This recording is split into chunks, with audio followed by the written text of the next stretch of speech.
Ladies and gentlemen, welcome to the Content Patch for the 3rd of June 2013. My name is TotalBiscuit with today's gaming news and comments. Coming up in the show, Sony reaffirms that it will not enforce used game DRM on PlayStation 4. Tim Schafer claims that Microsoft is not focused on indie developers at this time. Rooster Teeth contributor David Dreger currently still missing. And Oculus Rift co-founder killed in hit and run. All this and today's OC Remix track of the day coming your way right about now. The internet has a very short memory, which is extremely curious considering that you can never delete anything from it. In what Slacktivists on Twitter will no doubt view as an incredible victory for the cause, Sony has reaffirmed what it told everyone on the 21st of February when it said that it would not block used games from its machine. The chief of Sony Game Studios stated that a requirement for users to register a game online in order to play it would be left to game publishers. Sony, however, would not require that. Now, this might seem like a victory to a lot of people, however, I think that they are completely missing the bigger picture here. There's a couple of reasons why. Firstly, we don't know to what extent or via what method Microsoft intends to block used games, as it were. Now, the term of block used games is, in my opinion, very much blown out of proportion and actually completely misrepresenting what's actually happening.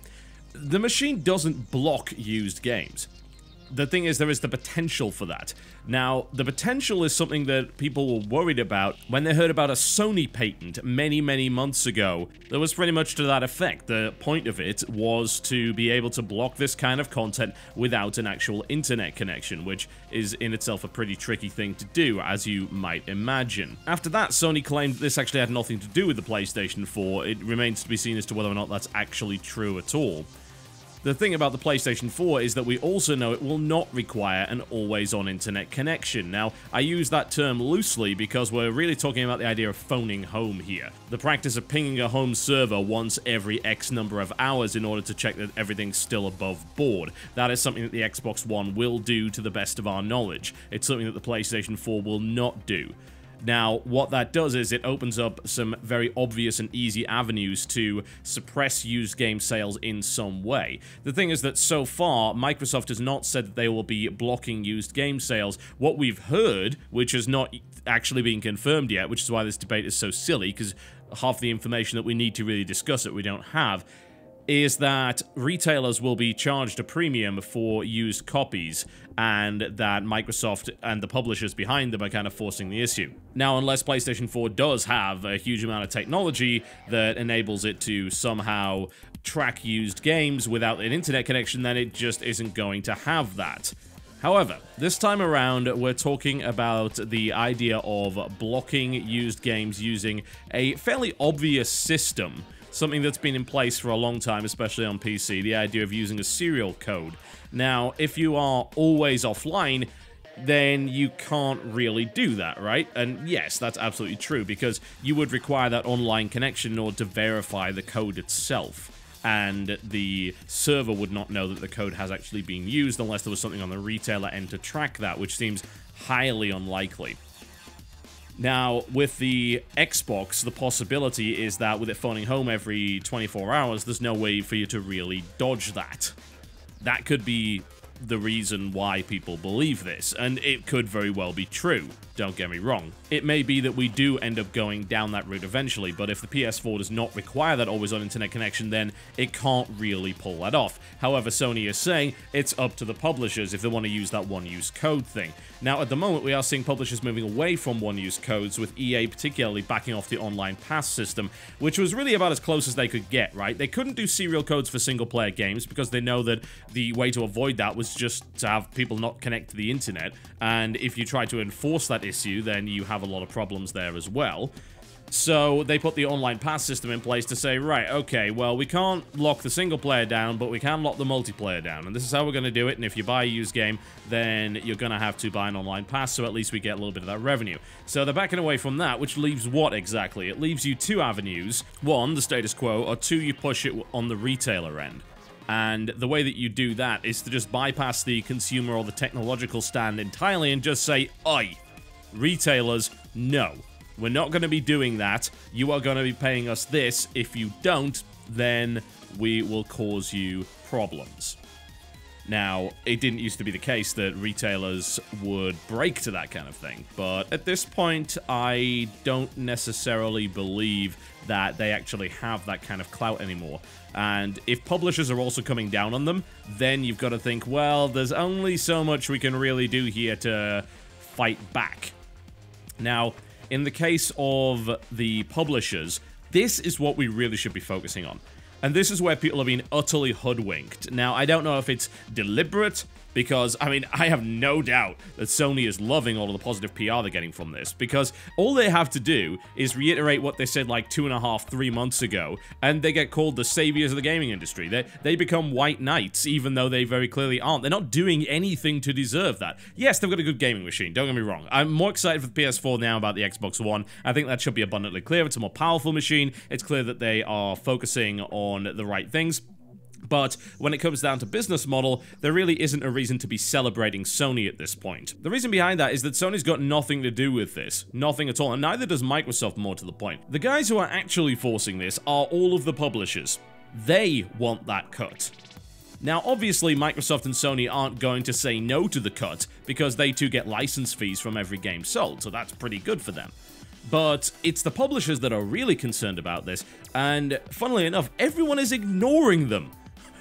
What are you doing? They're the guys. You want to pitchfork someone? You go pitchfork them. Don't talk to Sony about this. If you consider the used game issue, and if it goes down the way that we're so far hearing that it will, the way that this is going to be done by Microsoft, Sony, and the publishers is on the retailer end. It's not a hardware thing. It's not a DRM thing. Everyone's focusing on that idea, and it's bonkers because we knew that the PS4 wasn't going to have an always-on internet connection. We knew that it didn't have to phone home. We've known this for months. And yet people somehow think that some magical DRM will come into place. What, exactly? The only plausible explanation without having that internet connection would have been that patented technology. We don't even know if it's anywhere close to being ready, and according to the sources at Sony, it's got nothing to do with the PlayStation 4 anyway. Again, something that was revealed back in February of this year, and covered fairly extensively. But again, people do seem to forget about this. Publishers are pushing this stuff. They want more money from their games. So do developers, of course, but publishers are the ones really shoving this. Shouting no DRM at Sony doesn't do anything. Talk to the guys at the publishers. Talk to them. Look at Activision, look at Take-Two, look at EA, look at everyone that would be responsible for pushing this issue, because they're the ones with the clout to do it. Yeah? If they are forcing retailers into a position where they've got to jack up the price of used titles by X amount, then that is the reason, that is the problem. We still don't know if everything is going to require a code to run on the Xbox One. All that we do know is that there is a possibility that it might, because it has that phoning home system, and as a direct result, they could put that stuff in play. We still probably won't know about this until E3. But again, stop shouting at Sony, stop shouting at Microsoft, start shouting at the people that are really responsible for this. If you want your voice heard, those are the people you need to write to. If the story about Microsoft is to be believed, then, for God's sake, these guys didn't even get the right hashtag. DRM? It's retailer tax. It's got nothing to do with technology. It's got everything to do with forcing the retailers into a particular spot. One way or the other, this is such a ridiculous thing to discuss because we know so little about it and there's so many pieces of missing information. Hopefully we'll know everything by E3. More bad news for Microsoft as Tim Schafer, of course of Double Fine fame, who very much used to be on Microsoft's side, with Microsoft publishing several of his titles, has spoken out on the issue of indie games on the next generation of consoles. Now, according to him, he says that Sony has reached out to us and asked for our opinions about what we'd like to see with new platforms. They've been really good with indies, allowing them to self-publish and entering into partnerships and stuff like that.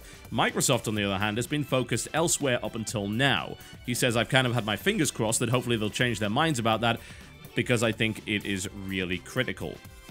He also went on to talk about the number of options that indie games have and actually claimed that it was not essential to be on next-generation consoles simply because Steam is huge, mobile, and all of the things that are really profitable to indies. There are way too many reasonable and successful alternatives for indies to look forward to. We don't need to go through the arduous process of acquiring a publisher that we don't need in order to be on a certain platform. I hope Microsoft will figure that out.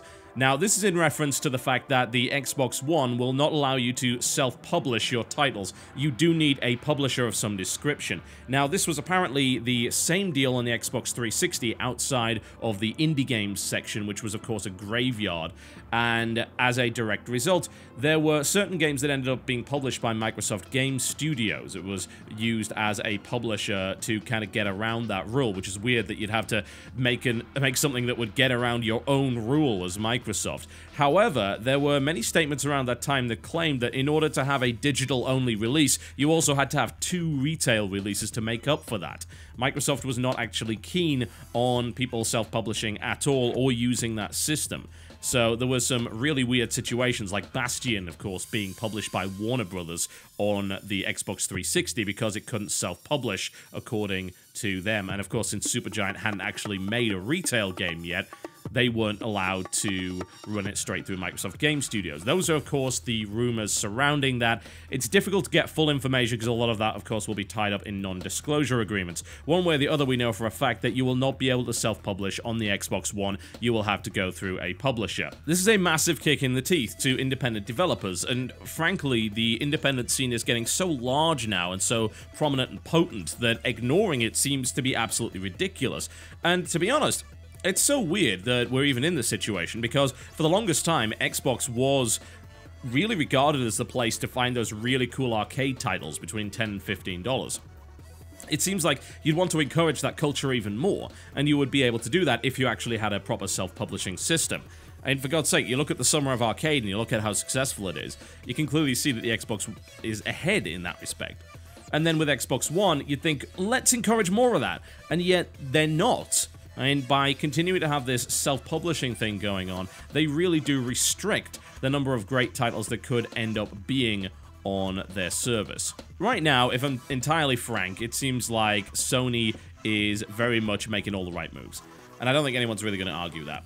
But the thing is, we haven't seen E3 yet, we haven't seen the game lineup yet, and quite frankly, there are still plenty of opportunities for Sony to completely screw this up. They really, really could. And honestly, that's not even to mention the notion that Microsoft may just change some of their policies. That's entirely possible. Since we know so little about it, and since they're being so tight-lipped about stuff, it's really not that difficult to turn around and say, yep, we're not going to do that anymore. Okay. Right, well, there you go then. There's not much we really do about that, is there? So, as far as I can see, it looks like we will have a situation where Sony is very much in the good graces of core gamers for a while, but we'll see whether or not they're actually able to keep that together. One way or the other, though, if one platform has more interesting games than the other, I know which one I will favor. And finally, a bit of a double bill of bad news, I'm afraid, and there's not really much that I can say on this particular issue other than the fact that I just want to let you know about them. So firstly, we will mention that the co-founder of Oculus Rift was unfortunately killed during a police chase. That does not mean he was part of the police chase. He was an innocent bystander that was killed on Thursday afternoon by a speeding car, which was being driven by members of a gang in Santa Ana. Andrew Scott Reese was regarded as the co-founder of the Oculus project and a computer graphics engineer, and tragically, the chase ended only 100 feet down the road after Andrew Scott Reese was hit by the Dodge Charger driven by the suspects. A statement from Oculus VR reads, Andrew's contributions span far and wide in the video game industry. His code is embedded in thousands of games played by millions of people around the world. Words cannot express how sorely he will be missed and how deeply our sympathy runs for his family. Sad situation indeed, and of course, our thoughts go out to the family. Now, unfortunately, the bad news doesn't end there. This is still ongoing. A member of the Rooster Teeth team by the name of David Dreger, also known as Knuckles, went missing on May the 27th. They found his bike and helmet on May the 28th in Stanley Park. However, it was noted that he had closed his Xbox Live account as well as his Twitter page and left a cryptic message on his website. Currently, no one knows where he is. Of course, he has been reported as a missing person, and the Vancouver Police Department is on the case. However, if you know anything whatsoever about David Dreger's whereabouts, then please get in touch with the group over on Facebook by the name of Find David Dreger. I'll put a link in the description below this video. If you have any information whatsoever, that is the best place to go in order to actually report it. Okay, folks, that is me done for the day. Thank you very much for watching the content patch. Before I go, I'd like to give you our OC Remix track of the day. Something a little bit obscure. Let's go with that, shall we? So, from the game Extreme G, which was an N64 title, this is the only remix of any track from this particular game. The remixer goes by the name of Blind, and the name of the track is G-Storm. It is quite the thing. Ladies and gentlemen, you have been watching Content Patch. Thank you very much for watching. I'll see you next time.